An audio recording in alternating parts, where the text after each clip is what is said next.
Hey, what's going on, everyone? Today, we're answering your questions. We're back to answering questions again. I used to do this a ton a couple of years ago, got away from it for a little bit, but been getting a ton of these questions on the comments of all our other videos. So we're going to talk about it today. And today is drug testing in the major leagues. How does it work? Steroid testing, HGH, all that stuff. How does it work? So I'm going to bring you back to when I played because I went through a lot of drug tests. I would say on average, I would go through like 2 to 3 drug tests per year, almost always in season. I did have an out of season test one time. Since I'm on the topic, I'll tell you how that happened. I literally got a call and they said, we'll be at your house tomorrow for a drug test. And if I was on steroids, I guess I could have said like, I'm in Cuba, sorry, I can't get back right now, or made up some place and then tried to figure out how to get off my steroids or figured out how to get out of my system. Luckily, I never went on steroids, so I was just like, okay. And the next morning, they knock on your door, they come in your house, and they give you this little cup to pee in, and then you go into the bathroom, and they come in, and they watch you. You have to pull your pants down, and they sit there, and they stare at you while you pee into a little cup, and then you give it to them, and then they say, nice to meet you, and thank you for your pee, and then they walk out the door, and that's it. That's how off-season drug testing worked for me. In all the years I played, it only happened one time. I have no idea why it happened that year. I think I stunk that season, so you would think maybe if I hit like 30 homers randomly, they would come and drug test me, but no, they wanted to drug test me when I hit like 6 homers and probably hit like 180. I don't know why, I don't know how that works. But in season, typically, you're gonna get like 2 to 3 tests a year. You could get technically more, I think, but I never did. And they're random, so you don't know when you're gonna get them. So how they would happen is, you'd show up to the stadium, and there'd be a guy there sitting at a table, and you would know that's the testing guy, that we're doing testing today. And you would get told, hey, you've been selected for random testing. Now, earlier in my career, what that meant, and I started my career in 2006, that's when I was drafted. Earlier in my career, it was just a pee test, and they wouldn't watch you pee. So you'd get a little cup, and you'd go in the bathroom with it, and you'd pee, and then you'd bring it back, and you'd give it to them. That's how it happened earlier in my career. Now, I don't remember exactly which year, but there was a year when that changed, and then they had to watch you. I'm assuming because people maybe were using other people's urine if they were using steroids, and so they said we need to watch them physically pee. So what would happen then is, same process, you'd come in and you'd be told you've been selected for a random pee test. And so you would take the cup and then you would grab that person that was at the table and say, okay, I'm going to go pee now. And then they would follow you over to the urinal, and then you would have to pull your pants down and you'd pee, and they'd watch you pee. I did have a teammate that, I don't know if he couldn't do it or he just didn't want to, but he would refuse to pee with somebody watching him. So he would say he had to go into a urinal. And I remember they would fight all the time because the guy would say, no, I need to watch you. And he'd say, well, I can't pee like this. I need to go into a stall, into the stall. That's where he'd want to go, into the stall. And they go back and forth, and he basically would say like, I'm not peeing unless I go in there. And finally, they would let him go in there.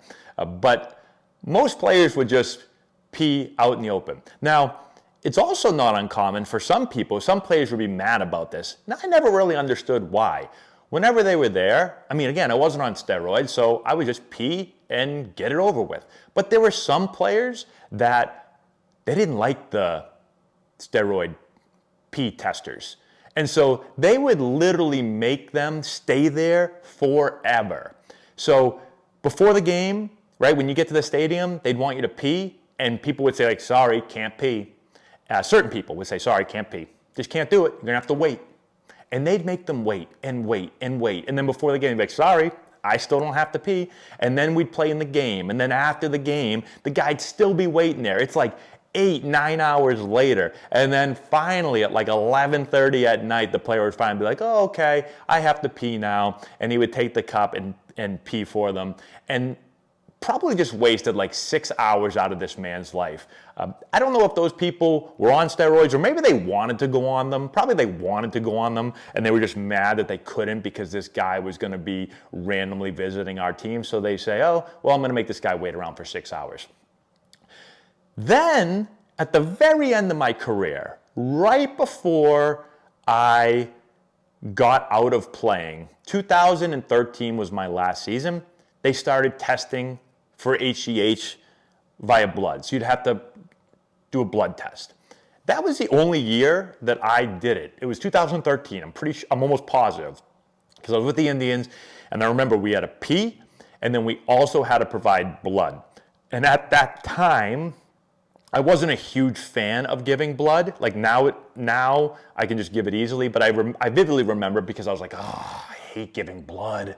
But I wasn't on HGH or anything, and I remember providing blood that season. And I'm pretty sure that has continued, the P tests and the blood tests. But the weirdest thing about that year, and I'd be interested to see how it changed, and I've told this story once before. I remember the drug testing people came in and they said, okay, everyone, this year we're doing blood testing, but here's the thing with the blood testing is that we can really only catch you doing HGH if you take it within a very short window of when we test you. So it's really hard for us to actually get a positive test. And I remember sitting there and like looking around the room and I was like, is this guy telling us to take HGH? Or maybe he's trying to trick us into thinking we can take HGH, but he was literally like saying, yeah, the testing isn't that good. We're probably not going to catch you even if you're on it.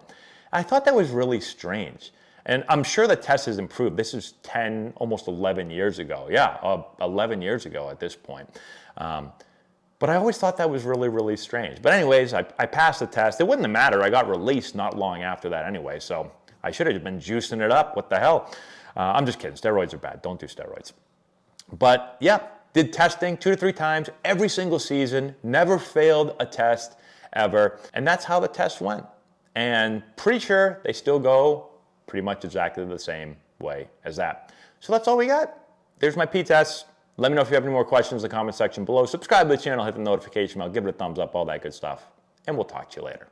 Antonelli Baseball now offers 3 of the top online hitting and fielding courses in the world. Building the Elite Swing has helped over 2,000 players, parents, and coaches improve their bat speed, bat path, and bat quickness by teaching them the 4 core principles of the swing. It provides over 50 drills to help develop these principles so they become second nature. Building the Elite Hitter teaches how to read, recognize, and react to pitches faster than ever before using the most advanced techniques. Hitters learn how to improve their timing and adjustability so they are consistently ready for whatever pitch they see and can make the subtle adjustments needed to hit the ball hard. You also receive our 15-step routine that begins before you ever walk to the plate. This routine covers visualization strategies, an on-deck routine, breathing techniques, self-talk, pre- and post-game adjustments, and so much more. You also receive over 50 drills to improve your pitch recognition and swing decision skills, as well as your timing and adjustability.